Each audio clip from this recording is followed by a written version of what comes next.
کچھ اہم مسائل بھی سیکھنے کا موقع مل رہا ہے۔ آپ ہماتن گوش ہو کر بیٹھیں اور بغور سوالات کو سنیں اور جوابات کو سمجھنے کی کوشش کریں اور اپنے علم میں اضافہ بھی کریں۔ یہاں پر دور حاضر کے تقاضے کے مطابق کچھ اہم سوالات کو مرتب کیا گیا ہے۔ میں حضرت کی خدمت میں ان سوالات کو پیش کر رہا ہوں، آپ بغور سنیں اور اپنے علم میں اضافہ کریں۔ پہلا سوال حضرت کی خدمت میں یہ پیش ہے کہ آج دیکھا جاتا ہے کہ کچھ لوگ نماز میں ہاتھ ناف کے نیچے باندھتے ہیں اور کچھ لوگ ناف کے اوپر باندھتے ہیں، تو صحیح مسئلہ کیا ہے کہ نماز کی حالت میں ہاتھ کہاں باندھا جائے؟ حضرت اس کو واضح فرما دیں۔ امام ترمذی رحمۃ اللہ علیہ نے 3 مسلک بیان کیا اور 3 طرح کی حدیثیں نقل کی۔ فرمایا کہ پہلا مسلک ابو حنیفہ اور ان کے ماننے والوں کا ہے، اور وہ ہے کہ ناف کے نیچے ہاتھ باندھا جائے۔ دوسرا مسلک امام شافعی اور ان کے ماننے والوں کا ہے، اور وہ ہے کہ ناف کے اوپر باندھا جائے۔ اور تیسرا مسلک امام مالک اور ان کے ماننے والوں کا ہے ارسال، یعنی ہاتھ کہیں نہ باندھا جائے، ہاتھ چھوڑ کر نماز پڑھی جائے۔ تو تینوں طرح کی روایتیں موجود ہیں، تینوں طرح کی حدیثیں موجود ہیں، لیکن حدیثوں میں جب ٹکراؤ ہو تو یہ تلاش کرنا چاہیے کہ اس میں رسول اللہ کی سنت کیا ہے۔ حدیث تو تینوں ہے، لیکن سنت کیا ہے تو اس کو حضرت علی نے بیان کیا۔ حضرت علی نے بیان فرمایا، ابو داؤد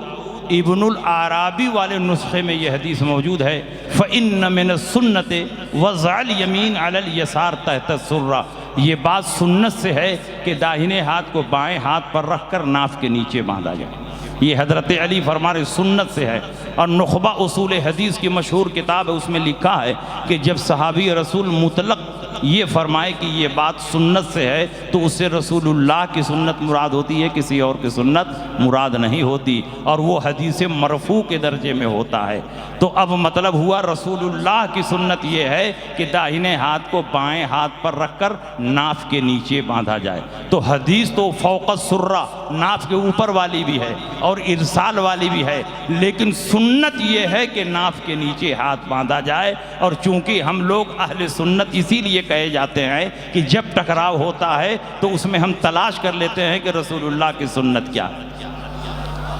تو نبی کی سنت یہ ہے کہ داہنے ہاتھ کو بائیں ہاتھ پر رکھ کر ناف کے نیچے باندھا جائے، اور نبی کی سنت پر عمل کرو گے تو حدیث پر عمل ہو جائے گا، لیکن صرف حدیث پر عمل کرو گے تو سنت پر عمل نہیں ہوگا، کیونکہ ہر حدیث سنت نہیں ہے، مگر ہر سنت رسول اللہ کی حدیث ہے۔ سبحان اللہ، ماشاءاللہ، بہت پیارے انداز میں حضرت نے اس مسئلے کو واضح فرما دیا۔ اگلا سوال حضرت کی خدمت میں پیش ہے کہ حضرت آج کچھ لوگ شارٹ ٹائم میں پیسہ بڑھانے کے لیے شیئر مارکیٹ میں اور میوچول فنڈ میں پیسہ انویسٹ کرنا چاہتے ہیں اور کرتے بھی ہیں، اور لوگ اس کا مسئلہ جاننا بھی چاہتے ہیں کہ شیئر مارکیٹ میں پیسہ انویسٹ کرنا یا میوچول فنڈ میں پیسہ انویسٹ کرنا یہ درست ہے یا نہیں؟ میوچول فنڈ ہو یا شیئر بازار ہو، یہ دونوں سود اور قمار پر مشتمل ہے، اور اس کی کوئی پالیسی ایسی نہیں ہے جو سود کی آلائش سے محفوظ ہو۔ اس لیے میوچول فنڈ میں پیسہ لگانا یا شیئر مارکیٹ میں پیسہ لگانا یہ ناجائز و حرام ہے، اور اگر کوئی مسلمان پیسہ لگا دیا ہے تو جس قدر جلدی ہو اپنا پیسہ وہاں سے نکال لے۔ اگلا سوال حضرت کی خدمت میں پیش ہے، صحابی رسول حضرت امیر معاویہ رضی اللہ تعالی عنہ کو جو لوگ برا بھلا کہتے ہیں ان کے ساتھ میل جول رکھنا کیسا ہے؟ حضرت امیر معاویہ رضی اللہ تعالیٰ عنہ کے فضائل ابھی آپ نے سنے۔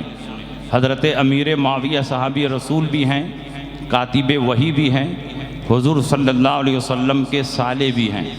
اور حضور صلی اللہ علیہ وسلم کے معتمد اور امین بھی ہیں۔ کیونکہ ایک مرتبہ مشورہ ہو رہا تھا صحابہ کے بیچ میں، کوئی صحابی یہ رائے دے رہا ہے، کوئی یہ رائے دے رہا ہے، رسول پاک نے فرمایا کہ معاویہ کو بلاؤ فَإِنَّهُ قَوِيٌّ أَوْ أَمِينٌ، اس لیے کہ وہ قوی بھی ہیں اور امین بھی ہیں۔ تو جن کو رسول پاک نے امین فرمایا ہو، جن سے رسول پاک نے کتابت وحی کی خدمت لی ہو، جن سے رسول پاک نے پیار کیا ہو، محبت کیا ہو، اور جن کو اللہ نے جنت کی بشارت دی ہو، رضا کی سند عطا فرمائی ہو، جن کو فلاح و کامرانی کی ضمانت ملی ہو، جو مغفرت یافتہ ہوں، ان کو برا بھلا کہنا یہ سنی کا شیوا نہیں ہے۔ جو آدمی کسی بھی صحابی رسول کو برا بھلا کہتا ہے وہ اہل سنت سے خارج ہے، اور اس سے کسی قسم کا میل جول یہ ناجائز و حرام۔ سبحان اللہ سبحان اللہ۔ اس کے بعد اگلا سوال یہ ہے کہ حضرت آج موجودہ دور میں ہمارے نوجوان جو کم پڑھے لکھے ہوتے ہیں تھوڑی سی بیوی کے ساتھ تھوڑی تھوڑی بات پر طلاق دے دیا کرتے ہیں، کیا ہماری شرع میں طلاق دینے کی کوئی جائز صورت بھی ہے، اور اگر ہے تو طلاق دینے کا صحیح طریقہ کیا ہے؟ دیکھیے طلاق جو ہے اب غض المباحات سے، یعنی جو مباح اور جائز چیزیں ہیں اس میں سب سے ناپسندیدہ چیز طلاق ہے۔ تو جائز، ضرورت پڑ جائے، حاجت پڑ جائے تو طلاق دینے کی اجازت ہے، لیکن رسول اللہ صلی اللہ علیہ وسلم نے مباح چیزوں میں سب سے زیادہ ناپسند طلاق کو فرمایا، لیکن اجازت بھی دی ہے طلاق کی، اس لیے کہ اگر طلاق کی اجازت نہ دی جائے تو ہو سکتا ہے کہ عورت ٹرین کے سامنے کٹ جائے اور پھندہ لگا کر کے مر جائے، تو شریعت نے چھٹکارے کی ایک راہ بھی رکھی ہے کہ بھائی نباہ نہیں ہو رہا ہے تو طلاق لے لو اور الگ ہو جاؤ، جان دینے کی کوئی ضرورت نہیں۔ تو ضرورت پڑنے پر طلاق دینا جائز ہے، اور طلاق دینے کا سب سے احسن طریقہ پوچھا گیا ہے، سب سے بہتر طریقہ کیا ہے؟ تو طلاق دینے کی 3 صورتیں ہیں: طلاق احسن، طلاق حسن، طلاق بدعی یعنی طلاق بدعت۔ سب سے احسن اور اچھا طریقہ یہ ہے کہ اپنی بیوی کو اس طہر میں، پاکی کے زمانے میں اس طہر میں ایک طلاق دے جس میں بیوی سے ہم بستری نہ کی ہو، اور اس کے بعد اس کو چھوڑ دے یہاں تک کہ اس کی عدت پوری ہو جائے، یعنی دوسری اور تیسری طلاق دینے کی ضرورت ہی نہیں ہے، صرف طہر میں ایک طلاق دے اور پوری عدت گزر جائے۔ جب عدت گزر جائے گی تو بالکلیہ عورت نکاح سے نکل جائے گی، عورت بھی آزاد ہے، مرد بھی آزاد ہے۔ بعد میں اگر شوہر کو نکاح بھی کرنا ہوا تو حلالے کی ضرورت نہیں پڑے گی، بلکہ نئے مہر پر گواہوں کی موجودگی میں اس عورت سے ایجاب و قبول کر سکتا ہے، حلالے کی کوئی ضرورت نہیں پڑے گی۔ تو یہ ندامت سے بہت دور ہے، یہ طریقہ شرمندگی نہیں اٹھانی پڑے گی، اس کو کہتے ہیں طلاق احسن۔ ماشاءاللہ۔ اگلا سوال حضرت کی خدمت میں یہ پیش ہے کہ آج کثرت کے ساتھ مسلم لڑکیاں غیر مسلم لڑکوں کے ساتھ بھاگ رہی ہیں اور شادی کر رہی ہیں، یہاں تک کہ اپنا دھرم اپنا مذہب چھوڑ کر مرتد بھی ہو جا رہی ہیں، اس کے روک تھام کے لیے ہمیں کیا قدم اٹھانی چاہیے؟ یہ مسئلہ بہت نازک ہے اور قوم مسلم کے لیے یہ بہت بڑا المیہ بھی ہے۔ اس کی سب سے بڑی وجہ مخلوط تعلیم ہے۔ اسکول کالج میں بچیاں مخلوط تعلیم حاصل کرتی ہیں، جس میں مرد بھی ہوتے ہیں، عورتیں بھی ہوتی ہیں، غیر مذاہب کے لوگ بھی پڑھتے ہیں، اپنے مذہب کی بچیاں بھی پڑھتی ہیں، تو ان سے میل جول اور لگاؤ کی وجہ سے دوستی ہوتی ہے، پھر دوستی پیار میں بدلتی ہے، اور پھر یہی بچیاں ان کے پیار میں مرتد ہو کر گھر بار چھوڑ کر چلی جاتی ہیں۔ تو مسلمانوں کو چاہیے کہ مسلمان خود کوشش اور محنت کر کے اپنا کالج کھڑا کریں، اپنا اسکول بنائیں، اور اپنے ماحول کے حساب سے تعلیم دیں، دینی تعلیم بھی دیں اور دنیاوی تعلیم بھی دیں، اور نقاب کے ساتھ عورتیں اس میں جائیں، پڑھانے والے مسلمان ہو، پڑھنے والے سب مسلمان ہو، لڑکیوں کا اسکول الگ ہو، لڑکے کا اسکول الگ ہو، اور ماں باپ لڑکیوں کی سخت نگرانی کریں، بلا ضرورت ان کے ہاتھ میں موبائل نہ دیں، ضرورت کے وقت موبائل دیں تو ان کی نگرانی بھی کرتے رہیں، ان کی ایک ایک نقل و حرکت پر نظر رکھیں، تو انشاءاللہ ارتداد کا دروازہ بند ہو سکتا ہے اور ہماری بچیوں کی تعلیم بھی مکمل ہو سکتی ہے۔ شک سبحان اللہ، بہت اچھا۔ اگلا سوال حضرت، بہت ساری ہماری بہنیں ایک سوال پوچھتی ہیں، اگر مناسب سمجھیں تو اس کا جواب ارشاد فرما دیں۔ وہ سوال یہ ہے کہ جن عورتوں کو سیزر کے ذریعے بچہ پیدا ہوتا ہے تو 2 بچے ہونے کے بعد ڈاکٹر پوچھتا ہے کہ اب ہمیں کیا کرنا ہے، تو جو دیندار عورتیں ہوتی ہیں تو وہاں پر پرہیز کرتی ہیں، لیکن آج ایک نیا طریقہ یہ چلا ہے کہ جو رحم ہوتا ہے اس کا منہ سل دیا جاتا ہے۔ اس کو ان علاقوں میں عورتیں کہتی ہیں کہ بچہ دانی الٹا دینا، ایکچوئل میں وہ الٹا دینا نہیں ہے، وہ رحم کو بچہ دانی کے منہ کو سل دیتا ہے ڈاکٹر، تو اس سے استقرار حمل پھر ہوتا ہی نہیں۔ تو کیا ازروی شرع یہ طریقہ درست ہے؟ دیکھیے، عارضی طور پر حمل کو روکنے کی تدبیر کرنا بربنائے ضرورت جائز ہے۔ مثلاً اس کو بچے کی ضرورت نہیں ہے، یا بچہ بہت چھوٹا ہے، دودھ پی رہا ہے، دوسرا بچہ ہو جائے گا تو ماں اس کی کفالت نہیں کر پائے گی، اس کے پاس دودھ نہیں ہے، یا ماں بہت کمزور ہے کہ جان جانے کا خطرہ ہے، تو اس طرح کی مجبوری اگر ہو تو حمل سے بچنے کی عارضی تدبیریں کرنے کی اجازت ہے، اور یہ عزل کے حکم میں، اور رسول اللہ کے صحابہ نے عزل کیا۔ مشکات شریف میں حدیث موجود ہے کہ ہم اپنی عورتوں کے ساتھ اور باندیوں کے ساتھ عزل کرتے تھے اور قرآن نازل ہو رہا تھا۔ نحنو نعزل والقرآن ینزل، ہم عزل کرتے اور قرآن نازل ہو رہا تھا۔ صحابہ یہ بتانا چاہتے ہیں کہ اگر عزل کرنا ناجائز ہوتا تو قرآن نازل ہو رہا تھا، کوئی نہ کوئی آیت اتر جاتی ناجائز ہونے کی، لیکن عزل ہم کر رہے تھے اور قرآن اتر رہا تھا، لیکن عدم جواز کی، ناجائز کی کوئی آیت نہیں اتری، اور رسول پاک کو اطلاع بھی تھی مگر رسول پاک نے منع نہیں فرمایا۔ عزل بولتے ہیں اپنی عورت کے ساتھ ہم بستری کرے، لیکن جب انزال کا وقت آئے تو اپنا ذکر باہر نکال لے اور انزال باہر کرے، عورت کے رحم میں انزال نہ ہو، تو اس طرح سے بچہ استقرار نہیں پائے گا، عورت حاملہ نہیں ہوگی۔ تو یہ عارضی تدبیر ہے، صحابہ یہ تدبیر کرتے تھے۔ اسی عارضی تدبیر کے حکم میں ہے عارضی طور پر حمل سے بچنے کی دوائیں کھانا، اور کاپر ٹی لگانا، جو ایک غلاف لگا دیا جاتا ہے بچےدانی کے منہ پہ تاکہ مادہ منویہ اندر داخل نہ ہونے پائے، اور پھر جب بچے کی ضرورت رہتی ہے تو اس کاپر ٹی کو نکال لیا جاتا ہے۔ تو یہ عارضی تدبیر کرنا بوقت ضرورت جائز ہے، اور ضرورت کی صورتیں وہی ہے کہ بچہ ایک چھوٹا ہے، دوسرا بھی پیدا ہو جائے گا، ماں سنبھال نہیں پائے گی، یا ماں بہت کمزور ہے، دودھ بھی نہیں پیدا ہو رہا ہے تو دوسرا بچہ ہو جائے گا تو دودھ کہاں سے پلائے گی، اس طرح کی مجبوری ہو تو عارضی طور پر حمل کو روکنے کی تدبیر کرنا جائز ہے، اور بچے دانی کے منہ کو عارضی طور پر باندھ دینا، اور پھر آگے چل کر جب ہم چاہیں گے تو کھول بھی لیں گے، تو یہ عارضی ہی ہے، لہٰذا یہ جائز ہے بوقت ضرورت، لیکن نسبندی کرنا یہ جائز نہیں، کیونکہ نسبندی میں مستقل طور پر نس کاٹ دی جاتی ہے اور آگے چل کر بھی بچہ پیدا نہیں ہوتا ہے، تو نسبندی حرام رہے گا، اور عارضی طور پر حمل کو روکنے کی تدبیر یہ جائز رہے گی۔ واہ واہ، سبحان اللہ سبحان اللہ۔ میں سمجھتا ہوں بالکل واضح طور پر سارے لوگ اس مسئلے کو سمجھ گئے ہوں گے، اور آپ کو بتا دوں میں نے کچھ MBBS ڈاکٹرز اور کچھ پروفیسر سے اس تعلق سے گفتگو بھی کی، تو انہوں نے مجھے یہی بات بتائی کہ اگر 5-6 سال کے اندر اس بندش کو کھول لیا جائے تو دوبارہ استقرار حمل ہونے کا 100% چانس ہوتا ہے، لیکن اگر گیپنگ بہت لمبا ہو جائے تو اس صورت میں استقرار ہونے کے چانسز کم ہو جاتے ہیں۔ تو اسی بنا پر شریعت مطہرہ نے عارضی طور پر اس کو بدھوانے کی اجازت دے رکھی ہے۔ بہرحال اگلا سوال حضرت کی خدمت میں پیش ہے کہ حضرت، آج کل ہماری بہنیں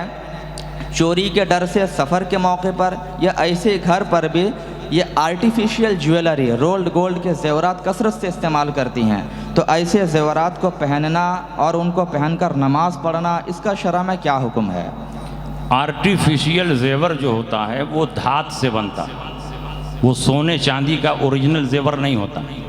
بلکہ وہ دھات کا ہوتا ہے، اس پہ سونے کا پانی یا چاندی کا پانی چڑھا دیا جاتا ہے، تو اصل میں وہ دھات ہی ہے،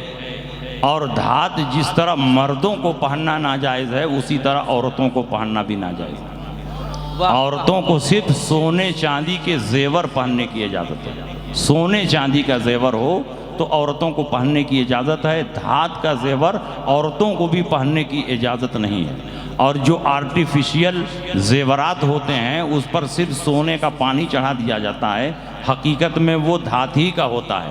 اس لیے اس کا پہننا عورتوں کے لیے ناجائز ہے، اور اس کو پہن کر عورت اگر نماز پڑھے گی تو چونکہ کراہت تحریم کے ساتھ یہ نماز پڑھ رہی ہے، اس لیے نماز مکروہ تحریمی واجب الاعادہ ہو جائے گی، لأن كل صلاة أديت مع کراہت تحریم تجب اعادتها، جو بھی نماز کراہت تحریم کے ساتھ پڑھی جائے گی اس کا اعادہ واجب ہے۔ ہاں جواز کی ایک صورت ہے